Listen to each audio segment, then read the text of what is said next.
أعوذ بالله من الشيطان الرجيم بسم الله الرحمن الرحيم والصلي والسلام وبارك على سيدنا ومولانا محمد وعلى آله وأصحابه والحمد لله رب العالمين ربي زدنا علما وعملا وأدبا وفهما. Continuons باب الرابع في الصوم de مقدمة العزية de l'imam Abu al-Hasan الشاذلي المالكي المنوفي. قال المؤلف رضي الله عنه نفع الله به وبعلومه الثالث الزمن الصوم. Donc le troisième pilier qui constitue cette adoration qui est le siyam, c'est le temps de l'adoration elle-même, c'est-à-dire le moment de prescription. وهو من طلوع الفجر الصادق إلى غروب الشمس في غير أيام الحيض والنفاس ويوم الفطر ويوم النحر واليومين بعده لغير المتمتع. Donc ce temps est défini comme allant du Farz Sadiq, de Subh, de l'entrée du Farz Sadiq, c'est-à-dire que lorsque vous regardez la ligne d'horizon, dans un premier temps, vous verrez des lumières verticales. Ces lumières verticales sont ce qu'on appelle le Farj Kadhib, c'est-à-dire que ce n'est pas le vrai Fajr. Le vrai Fajr, il commence lorsque la lueur apparaît de manière horizontale à l'horizon. C'est cela, la Farj Sadiq. À partir de ce moment-là, l'obligation de Siyam commence. Si vous avez pris l'attention, c'est à ce moment-là que ça commence. Et pour le mois de Ramadan, c'est comme on l'a dit, c'est à ce moment-là que ça commence. Avec toutes les règles qui ont été évoquées sur la question de l'attention. Jusqu'au coucher du soleil, donc à l'entrée du temps du Maghrib. La disparition totale du disque solaire.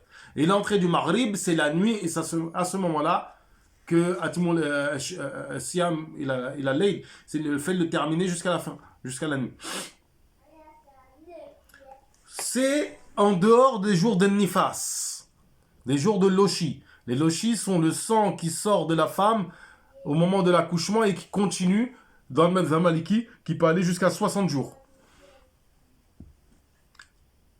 Pareil, Al-Haïd, les menstrues. Il faut bien comprendre que la femme qui a ses menstrues ne jeûne pas. Ce n'est pas licite. Et le jour du Fitr, donc le premier jour de Shawwal, le jour du Nahar, le jour où on exécute le mouton, l'udhiya, et les 2 jours suivants. Le 3e jour,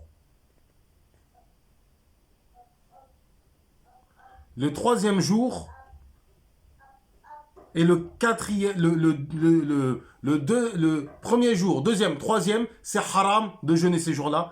Le 13e, c'est makruh. Qu'est-ce que ça implique tout cela? C'est que ce sont des jours où on ne peut pas faire le qada. Et si on a par exemple fait un nadhr, on s'est rendu obligatoire le jeûne tout le mois de Dhul Hijjah, ces jours-là ne peuvent pas être jeûnés. On ne fait pas de jour nafil à ce jour-là. Pour autre que le mutamatti', parce que le mutamatti', lui, du fait qu'il a profité d'un bienfait lors du Hajj, le Qarin et le mutamatti' sont des personnes qui, par leur intention, vont faire fusionner la Umrah et le Hajj. Et dans ce cas-là, s'ils ne peuvent pas sacrifier, ils vont devoir jeûner 3 jours à la suite du Yom al-Nahr, donc le jour de Eid al-Kibir, et les 3 jours suivants. Et ensuite 7 jours quand ils seront rentrés.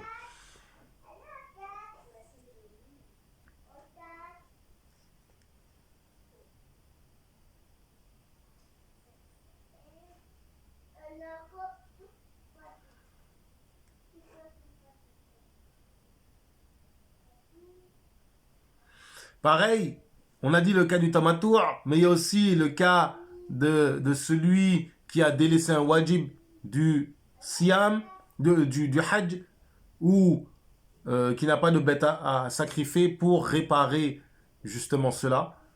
Il fera ce jeûne.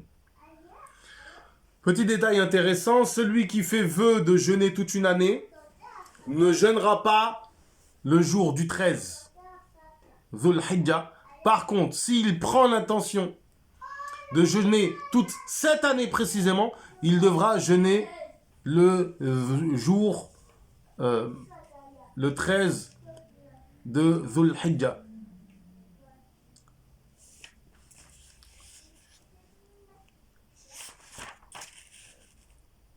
Alhamdulillah Rabbil Alamin. ربي زدنا علما وعملا وأدبا وفهما وهب لنا يا كرم في التلاوة خيرا كثيرا منك ولا حلاوة. اللهم بارك لنا في رجب وشعبان وبلغنا رمضان. اللهم بارك لنا في رجب وشعبان وبلغنا رمضان. وصلي وسلم وبارك على سيدنا ومولانا محمد وعلى آله وصحبه والحمد لله رب العالمين.